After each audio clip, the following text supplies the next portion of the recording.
Radio Claret América presenta Sediento de ti, la palabra, fuente de vida, con el sacerdote misionero claretiano Tony Díaz. Reflexiones diarias del Evangelio. Aquí iniciamos.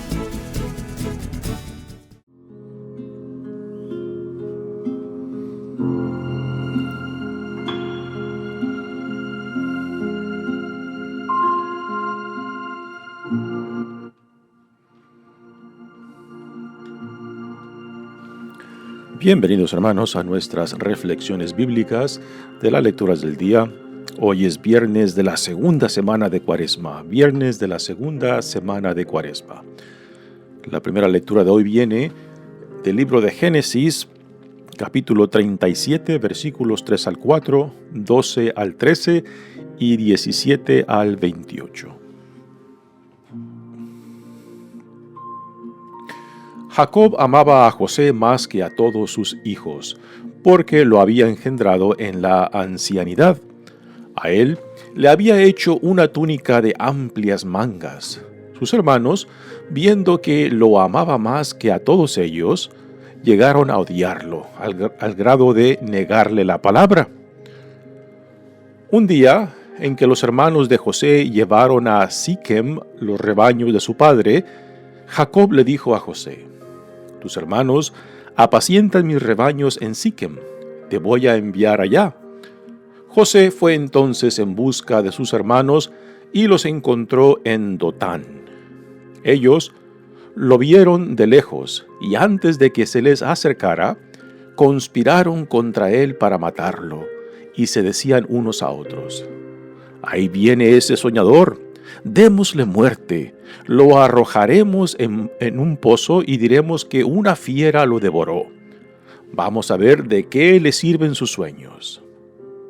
Rubén oyó esto y trató de liberarlo de manos de sus hermanos, diciendo: «No le quiten la vida, ni derramen su sangre. Mejor arrójenlo en ese pozo que está en el desierto y no se manchen las manos». Eso lo decía para salvar a José y devolverlo a su padre. Cuando llegó José a donde estaban sus hermanos, estos lo despojaron de su túnica y lo arrojaron a un pozo sin agua. Luego se sentaron a comer, y levantando los ojos vieron a lo lejos una caravana de ismaelitas que venían de Galat, con los camellos cargados de especies, resinas, bálsamo y láudano, y se dirigían a Egipto. Judá dijo entonces a sus hermanos: «¿Qué ganamos con matar a nuestro hermano y ocultar su muerte? Vendámoslo a los ismaelitas y no mancharemos nuestras manos. Después de todo, es nuestro hermano y de nuestra misma sangre». Y sus hermanos le hicieron caso. Sacaron a José del pozo y se lo vendieron a los mercaderes por 25 monedas de plata. Los mercaderes se llevaron a José a Egipto. Palabra de Dios. El salmo responsorial es el Salmo 104 y el responsorio es: «Recordemos las maravillas que hizo el Señor». Recordemos las maravillas que hizo el Señor. Cuando el Señor mandó el hambre sobre el país y acabó con todas las cosechas, ya había enviado por delante a un hombre, a José, vendido como esclavo. Le trabaron los pies con grilletes y rodearon su cuerpo con cadenas, hasta que se cumplió su predicción y Dios lo acreditó con su palabra. El rey mandó que lo soltaran. El jefe de esos pueblos lo libró. Lo nombró administrador de su casa y señor de todas sus posesiones. Recordemos las maravillas que hizo el Señor. El Evangelio de hoy viene de Mateos capítulo 21, versículos 33 al 43 y 45 al 46. En aquel tiempo Jesús dijo a los sumos sacerdotes y a los ancianos del pueblo esta parábola. Había una vez un propietario que plantó un viñedo, lo rodeó con una cerca, cavó un lagar en él, construyó una torre para el vigilante y luego la alquiló a unos viñadores y se fue de viaje. Llegado el tiempo de la vendimia, envió a sus criados para pedir su parte de los frutos a los viñadores. Pero estos se apoderaron de los criados, los golpearon a uno, mataron a otro y a otro más lo apedrearon. Envió de nuevo a otros criados en mayor número que los primeros y los trataron del mismo modo.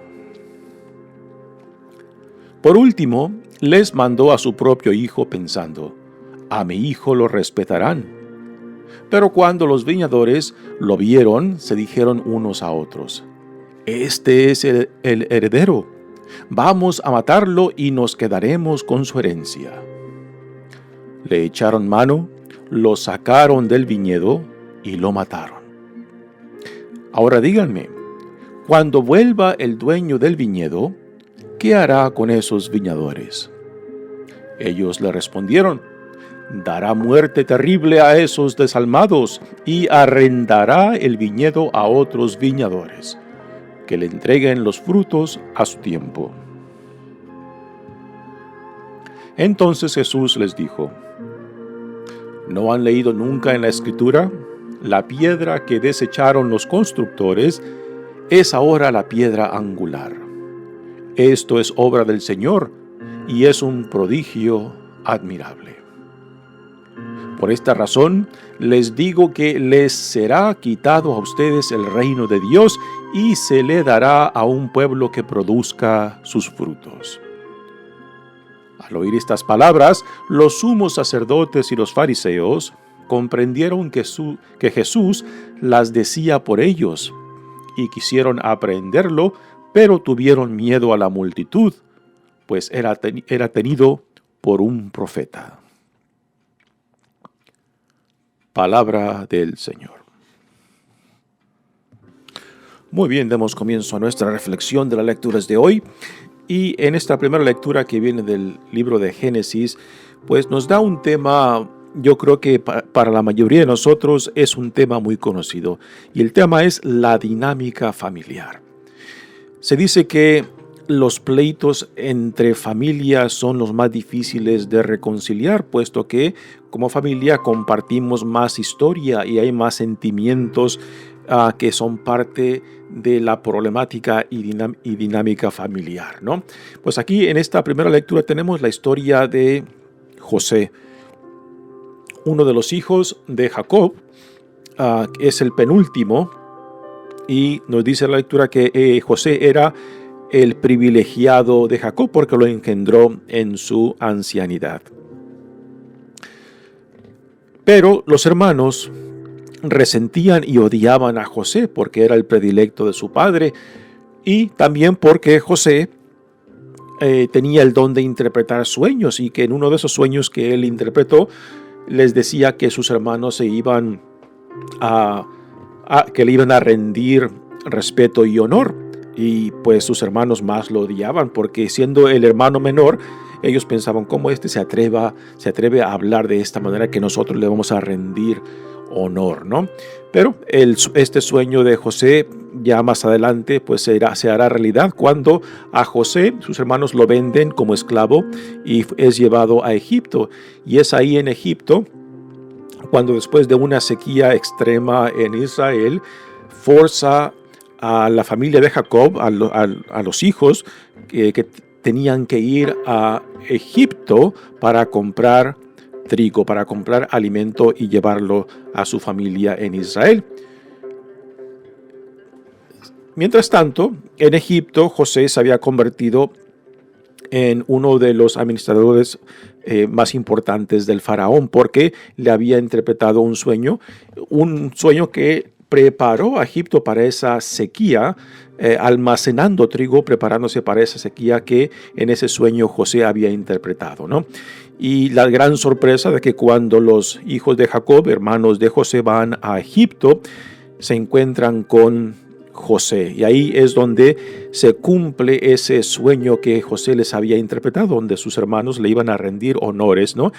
Ellos, no sabiendo que el administrador del faraón era José, pues sí, le rinden honores porque van a comprar alimentos para llevar a su familia en Israel. Y ahí José se da a descubrir que él es el hermano que ellos vendieron a los ismaelitas por envidia, por rencor y por odio, ¿no? Pero aquí esta imagen de José que salva al pueblo de Israel, siendo vendido como esclavo y después pasando a ser un administrador importante del faraón, pues Dios preparó ese futuro donde la escasez de alimento, la escasez de lluvia, pues forzó al pueblo de Israel tener que ir a Egipto para comprar alimento. Y en esa preparación de Dios, pues José se convierte en el Salvador de Israel. Y para nosotros cristianos, pues José es un tipo de Jesús, ¿no? Que Dios manda con anticipo para salvar al pueblo de Israel. Igualmente Jesús es mandado por Dios para salvar a su pueblo. Así que José y Jesús pues tienen un cierto paralelismo en sus vidas y la función que sirven de salvar tanto a Israel como al mundo en Jesucristo. Dice la lectura de hoy: Jacob amaba a José más que a todos sus demás hijos, porque lo había engendrado en la ancianidad. A él le había hecho una túnica de amplias mangas. Este es el famoso túnica o abrigo de multicolores que se mencionan y que ha sido tema de obras musicales de esta historia de José. Sus hermanos, viendo que lo amaba más que a todos ellos, llegaron a odiarlo al grado de negarle la palabra. Así que aquí, en la dinámica familiar, pues existen envidia, rencor y odio. Recordamos que son 12 hijos de Jacob, pero que son de diferentes madres. El mismo padre con diferentes madres. Y entre ellos, pues, estas divisiones, estos rencores serán causa y motivo de las divisiones que en el futuro seguirán dentro de Israel. Recordamos que Israel está compuesto por las 12 tribus que son representadas por los 12 hijos de Jacob, que son los patriarcas de las 12 tribus, pero que cuando se crean el reinado de Israel, después se lleva a cabo esta división entre el reinado del norte de Israel y el reinado del sur de Judá. Y esta división pues nunca fue sanada, aun cuando bajo David y Salomón se consolidó la nación de Israel bajo David como Salomón. Pero después de que muere Salomón, esas divisiones pues vuelven otra vez a resaltar y así continuaron. Así que los problemas entre familia son los más difíciles de sanar, los más difíciles de reconciliar. Y aquí pues nos da un tema para nosotros en esta temporada de Cuaresma para meditar cómo andamos en nuestras relaciones de la familia, ¿no? Si son dinámicas sanas o si son dinámicas que van cargadas con heridas, con rencores o con odios, ¿no? Y es un tema que para esta Cuaresma, esta primera lectura, nos presenta para hacer la parte de este caminar en nuestra trayectoria de la Cuaresma, para presentarlo ante Dios, para que Dios también nos ayude a sanar aquellas heridas, aquellas dinámicas familiares que quizás aún todavía siguen abiertas o que simplemente se van profundizando esas heridas porque no queremos dar el brazo a torcer, no queremos sanar, preferimos mejor alimentar el odio y el rencor que permitir que Dios nos ayude a sanar. Sí que es un tema muy bueno para presentarlo a Dios durante esta Cuaresma. Continúa la historia de esta primera lectura. Un día en que los hermanos de José llevaron a Siquem los rebaños de su padre, Jacob le dijo a José: tus hermanos apacientan mis rebaños en Siquem, te voy a enviar allá. José fue entonces en busca de sus hermanos y los encontró en Dotán. Ellos lo vieron de lejos y antes de que se les acercara, conspiraron contra él para matarlo y se decían unos a otros: ahí viene ese soñador, démosle muerte, lo arrojaremos en un pozo y diremos que una fiera lo devoró. Vamos a ver de qué le sirve sus sueños. Así que aquí los hermanos traman deshacerse de su hermano menor José. Sin embargo, uno de los hermanos, Rubén, que es el mayor, piensa diferente. Aunque a principios parece que está de acuerdo con ellos en deshacerse del hermano menor, él mejor presenta otra opción para no mancharse de sangre las manos y les dice que mejor lo pongan en un pozo de agua seco y que ahí muera sin que tenga que mancharse las manos. Pero Rubén tenía, según lo dice la lectura, la intención de rescatarlo después y regresárselo a su padre. Y ya llega José con ellos, y cuando llegan, pues toman posesión de él, lo despojaron de su túnica y lo arrojaron a un pozo sin agua. Luego se sentaron a comer y levantando los ojos vieron a lo lejos una caravana de ismaelitas que venían de Galaad, con los camellos cargados de especies, resinas, bálsamo y láudano, y se dirigían a Egipto. Aquí hay un detalle muy interesante, que esta caravana está compuesta por ismaelitas. ¿Quiénes son los ismaelitas? Son los descendientes del primer hijo de Abraham con la sierva de Sara. Recuerdan que antes de que naciera Isaac, el hijo que Abraham tuvo con Sara, Sara le había dado a Abraham a su esclava para que por medio de ella tuvieran un hijo para la herencia. Y este es Ismael. Pero después de que nace Ismael, Dios le concede a Sara ser madre y después nace Isaac, que es el hijo de la herencia. Pero después de que nace Isaac, Sara pues tiene ciertos celos de que el hijo de su esclava, Ismael, pues de que pueda compartir de la herencia o dividir la herencia de su hijo Isaac, y le exige a Abraham que despida tanto a la madre como al hijo. Abraham, con terribles sentimientos, puesto que es su hijo Ismael, hace lo que Sara le pide. Dios le dice que haga lo que Sara le pide. Pero Dios hace una promesa de que este hijo Ismael será el padre de un gran pueblo, ¿no? Pues aquí tenemos a los descendientes de Ismael que son utilizados por Dios para intervenir en la vida de José, que en vez de que muera en ese pozo seco de agua, mejor sea vendido y sea llevado a Egipto, donde Dios preparará en el futuro ya muy cercano la salvación de Israel, cuando por toda esa región se lleva a cabo una sequía.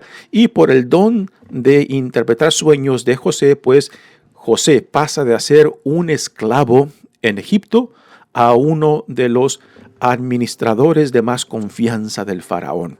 Y eso fue como Dios utilizó aún estos celos, resentimientos y odios de los hermanos de José para preparar el camino. Hay un dicho que dice, ¿no?, que Dios escribe recto con líneas torcidas.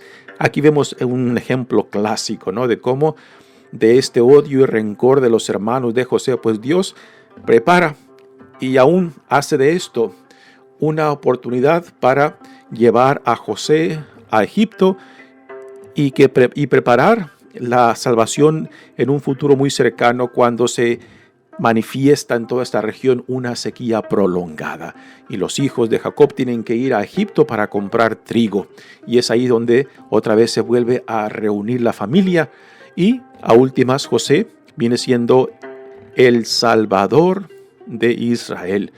Y entonces él manda traer a toda su familia para que se establezcan en Egipto, y es ahí donde después, en el futuro, cuando hay cambio de faraón que no conoce la historia de Israel y no conoce la historia del pueblo judío en Egipto, pues donde el pueblo judío pasa a ser esclavo en el futuro, ¿no? Pero aquí tenemos el significado de José y cómo Dios escribe recto con líneas torcidas. Así que a últimas lo venden a los ismaelitas. Nuevamente, ismaelitas aquí están conectados. Estos ismaelitas pues son parientes de sangre aún de estos hermanos, porque tanto los hijos de Jacob, que tienen como padre a Isaac, y Isaac tiene como padre a Abraham, pues vienen saliendo primos, ¿no? Y Dios los utiliza no solamente para salvar la vida de José, al ser vendido José por esclavo, sino también para preparar en el futuro ya próximo la salvación de Israel por medio del establecimiento de José en la monarquía de Egipto, para salvar a su pueblo de Israel. Muy bien, pasemos ahora al Evangelio de hoy, que viene de Mateo. Aquí Mateo nos presenta una de las parábolas que va dirigida a los líderes de la comunidad judía, una parábola que representa el rechazo de Israel de Jesús como el Hijo de Dios, como el Mesías, ¿no? Y que a última es condenado y entregado a los paganos para que lo pueda matar, puesto que el pueblo judío no tenía pena de muerte, y por eso lo tienen que entregar a los romanos para que le den pena de muerte. Y aquí en esta parábola de la viña, el viñador, pues hay varios personajes. Aquí el dueño de la viña viene representado por Dios. Después tenemos la viña, que representa la casa de Israel. Los viñadores que trabajan la viña son el pueblo de Dios, y los siervos que el dueño manda para recoger la parte que le toca de la vendimia vienen siendo los profetas. Así que en esta parábola Jesús da un resumen de la historia de Israel en relación a Dios, y cómo Dios constantemente manda a sus profetas para recordarle a Israel la alianza que han hecho y la vida a la cual son llamados, y cómo Israel rechaza, golpea y mata a los mismos profetas que Dios le ha enviado en la historia. Así que es una parábola donde se resume la historia misma de Israel. Y el hijo que a últimas el dueño de la viña manda, viene siendo Jesús, que también es rechazado, es llevado fuera de las murallas de Jerusalén para ser crucificado. Dice: en aquel tiempo Jesús dijo a los sumos sacerdotes y a los ancianos del pueblo esta parábola.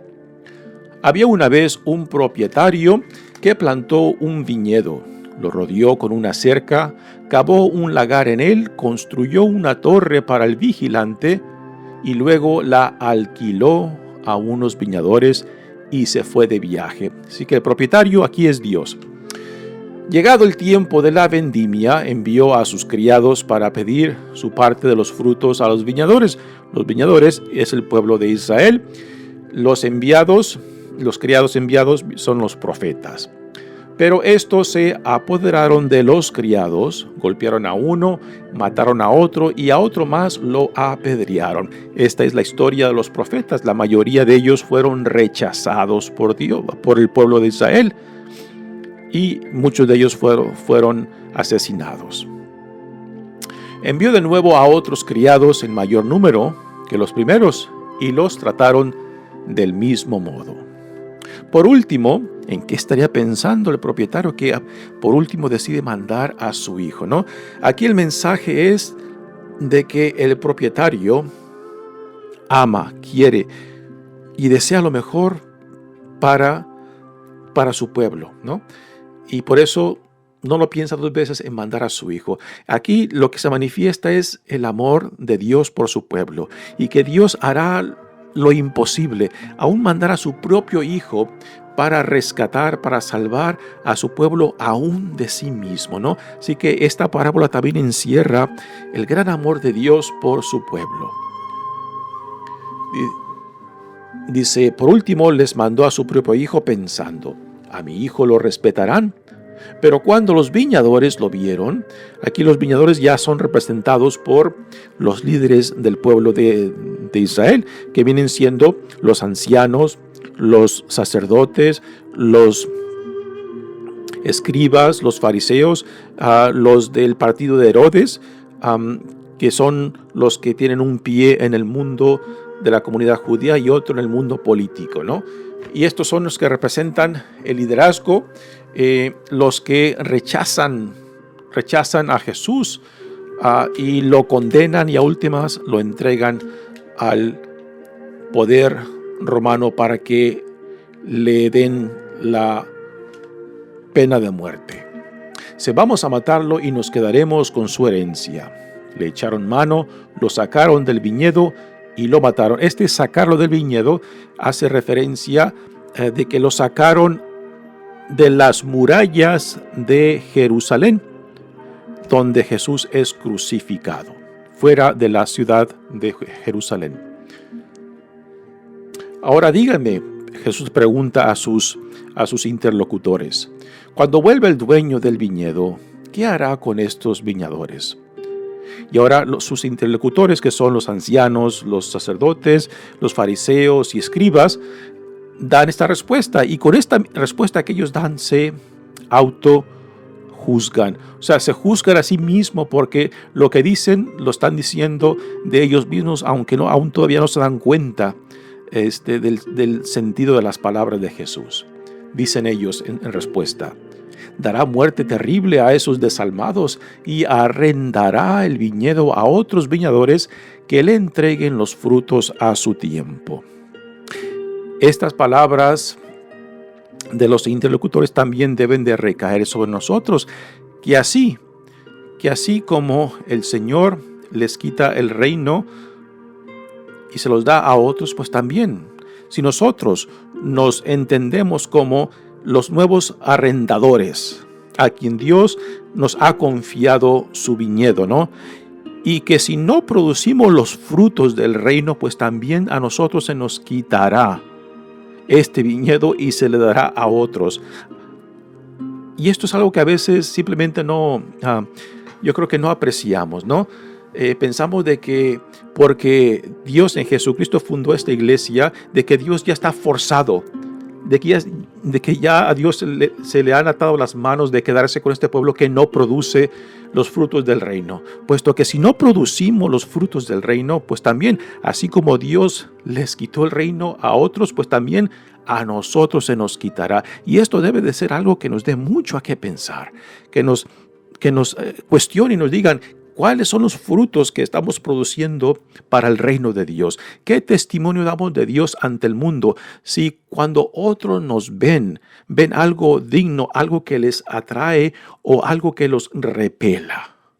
Puesto que la iglesia existe no para sí misma, la iglesia existe para el reino de Dios. La iglesia es un sacramento del reino.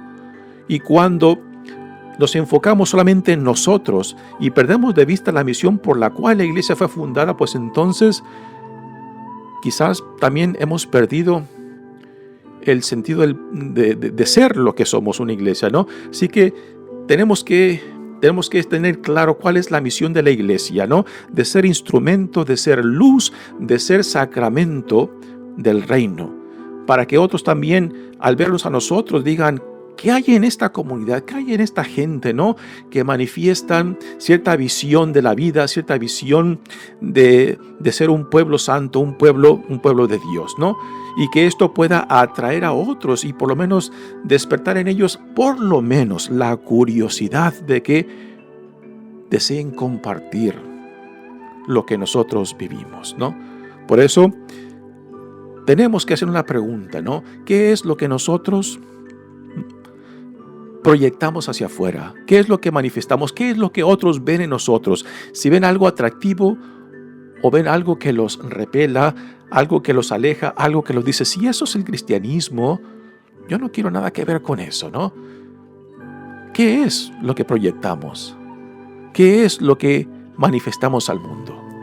Puesto que si no producimos los frutos del reino, pues también a nosotros se nos quitará este viñedo y se le dará a otro pueblo que produzca los frutos dignos del reino. Y esto es algo que tenemos que recordarnos seriamente, porque hay mucho en juego, que no podemos simplemente confiarnos con el hecho de que somos la iglesia de Cristo, pero Cristo también demanda frutos del reino. Dice el Evangelio: por esta razón les digo que les será quitado a ustedes el reino de Dios y se le dará a un pueblo que produzca sus frutos. Y al oír estas palabras, dice, los sumos sacerdotes y los fariseos comprendieron que Jesús las decía por ellos y quisieron aprehenderlo, pero tuvieron miedo a la multitud, pues era tenido por un profeta. Así que esto nos debe dar mucho que pensar durante esta temporada cuaresmal, particularmente en nuestra identidad como iglesia de Cristo y como sacramento del reino de Dios, y que tenemos que tomar con seriedad, ¿no? ¿Qué es lo que modelamos? ¿Qué es lo que proyectamos hacia el mundo? Si verdaderamente somos luz y sal del mundo para que otros también sean atraídos a lo que Dios ha inaugurado en Jesucristo. Mi nombre es Padre Tony Díaz, misionero claretiano. Que Dios los bendiga. Radio Claret América presentó Sediento de ti, la palabra. Fuente de vida. Sus comentarios son importantes. Contáctenos en radioclaretamerica@gmail.com.